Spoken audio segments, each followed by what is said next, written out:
Today இன்னைக்கு என் குட்டி மாஸ் கூட we went to hell fire cave. இது ஒரு நியர்பை ஹாண்டட் பிளேஸ். இப்போ டூரிஸ்ட் அட்ராக்ஷனாக மாற்றிருக்காங்க. பேசிக்காகவே எனக்கு பேய்னா நான் ரொம்ப பயப்படுவேன். ஆனால் நிறையா பேய் படம் பார்ப்பேன், பேய் சம்மந்தமாகவே இது பண்ணுவேன். ஸோ ஆக்சுவலாக அது வந்து ஒரு டிஃப்ரெண்ட் எக்ஸ்பீரியன்ஸாக இருந்தது.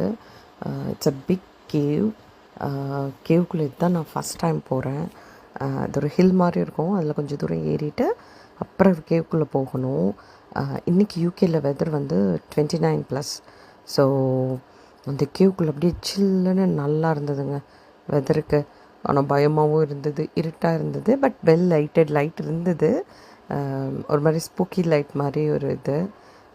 எனக்கு அங்கே இருக்கிறத விட இவ்வளோட போய் இவங்க போட்ட டிஃப்ரெண்ட் நாய்ஸ் தான் இன்னும் பயமாக இருந்தது.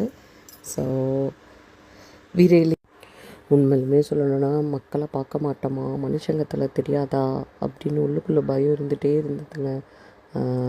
இது வந்து ஒரு பெரிய கேவு, வாக் பண்ணி போகணும்.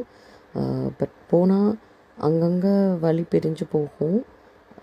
சின்ஸ் இது என்னோடய ஃபஸ்ட் எக்ஸ்பீரியன்ஸ் கேவ் அப்படிங்கிறங்காட்டி நிறையா கொஞ்சம் இதாக இருந்தது. மனுஷங்க மொத்தமாக பார்த்தா ஒரு 5 பேர் என்னமோ உள்ளே இருந்தாங்க. யாராவது தலையை பார்த்தா ரொம்ப இதாக இருந்தது. எல்லாமே வெள்ளைக்காரங்க.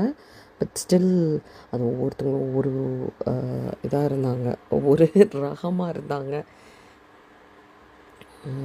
இங்கே நிறைய பேரனாமல் ஆக்டிவிட்டீஸ் வந்து பண்ணுவாங்க. இந்த கேவுக்குள்ளேயே ஒரு ரிவர்